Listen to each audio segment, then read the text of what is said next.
Alright, anyway. Anyway, I mean...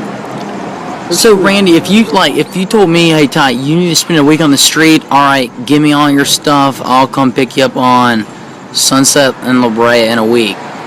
Randy, I would be scared. I would be scared I would just literally die. Like, I'd just die on the street. Yeah, it's because everything you wake up with, you have to pack that up and you have to take it with you. It's like these bags, I mean, I'm so wore out, and that's the reason I already have a bag with me. I was so sick of it. I just threw it away. Because you had to carry. What about these people pushing these huge carts around with all the stuff on it? Oh, they give them tickets for pushing those, getting those carts and pushing it in it, but that's all they can do. Wait, so you get a ticket for pushing the cart? A ticket, you fine, and you go to jail. Wait, you get a fine for pushing a cart? Yeah, because you don't own them. So they get, what's trash? They charge you for stealing them. Wait. Grocery carts. Really? No. I mean, did you ever think you were gonna die out here? Did that ever cross your mind or no? It never crossed my mind until probably about a month and a half before I met you. Then I gave up. It's never been in my vocabulary to give up. I do give up. I never told myself that, but I know I had. Because I wouldn't do anything. I wouldn't ask anybody for anything. I would just sit there and lay. I'd get enough change to drink. I wouldn't even ask you for that. I just make a little sign. I would just throw it on the ground. I'd sit there. You know, sometimes people come by and hand me a quarter and they go down, whatever. I mean, you know. Sometimes when people, I got these people would see me and notice me and say, come on, man, you buy you something like that. But, I mean, that's the way it got towards the end for me. I got so sick of it. It's embarrassing. I mean, I know it stank, and people laughing at me. It hurt my feelings more than maybe mad. Because they wasn't taking the time to realize what I was actually going through. And, you know, I said that to people, I said, well, what's funny? My broken leg, my inability to eat, my inability to sleep. I mean, you know. Yeah, so you were, because you were walking around on a broken leg for how long? My heel's been busted since '97. My ankle was broke since I went to hike to Hollywood Hills probably about a month before I met you. So you've been walking on a broken foot for a month? Yeah. Right, okay. And then your hand, your hand doesn't work hardly. No, it's, these three fingers are numb, tingling, numb. Yeah. Tingling. Your pinky doesn't work. My pinky has no feeling whatsoever. I don't know why, I just started doing that. It's like, there's no feeling whatsoever, it's just there. You take it and bend it down. That's it. That's the rigor from living outside. Like some people you see look. So that's what it'll do. Living outside here, not in the woods, but on the freaking pavement. That's what it'll do. Sleeping on the pavement or where you can sleep without being woke up 3 or 4 times. You never get a good night's sleep. Wait, you get woken? So you get woken up? Well, yeah, many times. Sometimes by a police officer saying you have to move. Sometimes by somebody think it's funny in a business and turn water sprinklers on early. You know, just a big joke. Homeless people are a big joke to most people. There's a lot, you know, don't get me wrong, there's a lot of good people that sympathize with homeless people and encourage you to help them. But there's a lot of people that don't understand or don't care and they just make fun of them. And they're cruel to them, and it just drives them further into what you would call a group of homeless people, you know, to a stage in which, you know, they have no respect for anything around them anymore. Yeah.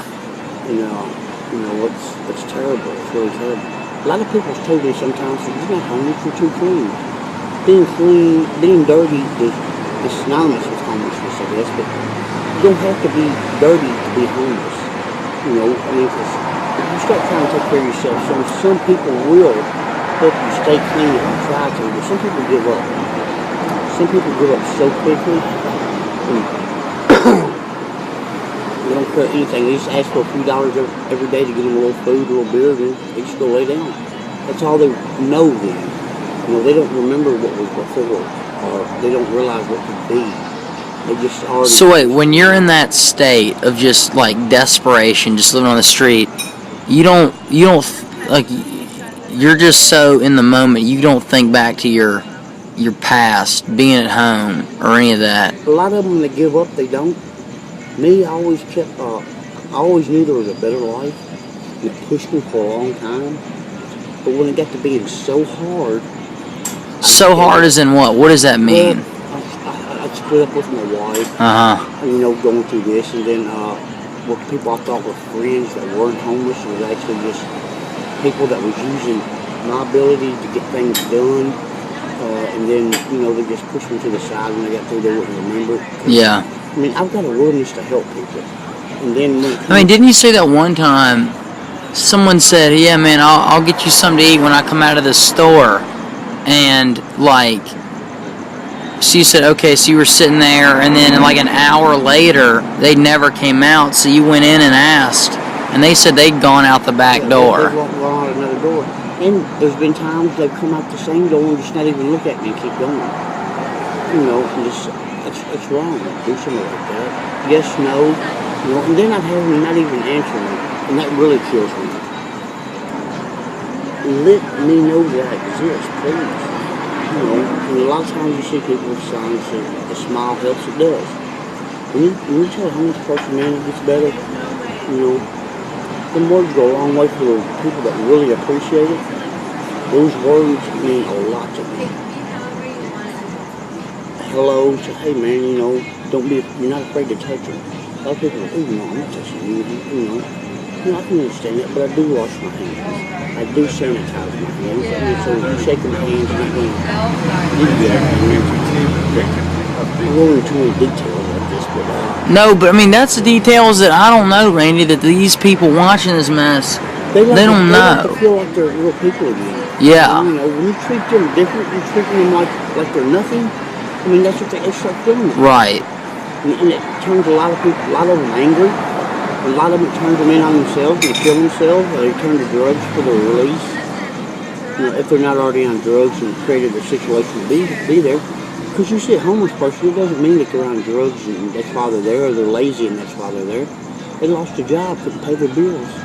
You know, and the whole family ended up on the street, but their family left them and went back with the spouse's family or whatever, and they were still stranded there sometimes.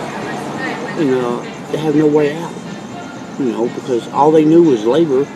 Now they're dirty and nobody wants them because they can get people coming out of school or whatever in a different atmosphere and use them. And I mean, you know, nobody cares about them anymore. They've been used up by society, and then that's where they are. Huh. So they've been used up by society and then discarded onto the street. Yeah, they've lost their job, they've been discarded, and now they have no way out because nobody wants to give them a chance again.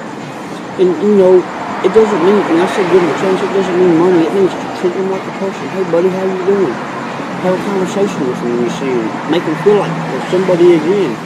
Once you start making somebody feel like they're somebody, they're going to start being somebody. Unless you find the hustlers and the players, and that's all they like. And there's a lot of them that don't mind living on the street. I'm not one of them. Oh, there is nobody there. That's the reason I guess I mean, did you meet a lot of people like you that were good people? Not a lot. Because, I mean, right now, when I was on the street, in the situation you see me, I could go into several restaurants, use the bathroom, clean up. I could go into stores and sit all night and not get kicked out or run off by the police because of my being genuine to what I was telling them and really trying to do right. Right. That's the only reason. And even business owners, I'm patting myself on the back too much. No, you're not. I was one in a million that could do that, and that made a lot of people not like me. Because why? Because I could do that. I mean, I was trying to do something, and they couldn't get that because they wouldn't. So they couldn't sit in the store all night, but you could, so they didn't like you. Right. I mean, because that one day I saw you had no shoes. Dirty. The suitcase, pulling a suitcase, nothing in it. Dirty. And you've been robbed like the past hour or something, right? Yeah, they sold my phone. And see, that's how jealous they were. I ended up and I got a Droid phone. The phone was a penny, and the contract I got good, decent credit. So, I mean, I didn't pay nothing. Yeah. That's the reason I had a Droid phone. These people hated it. I mean, I had a nice Droid on it, talking to my mom and stuff, playing games. They was envious. They couldn't get that. They could have got it, but they chose not to. Because they spent their money on drugs or this or that. They spent their money on drugs, or there wasn't money involved. The phone cost me 1 cent plus tax. That's all it cost me. And they wouldn't do that. They want to get into the street mentality. Yeah. You know, of gangbanging and stuff like that, which wasn't me. Right. I don't do that. You know what I mean? You know, I chose to live my life as a person and not into this hubbub. I don't care nothing about beating somebody up or walking across my sidewalk. You know, I got better things to do. You know, a lot of them fall into that.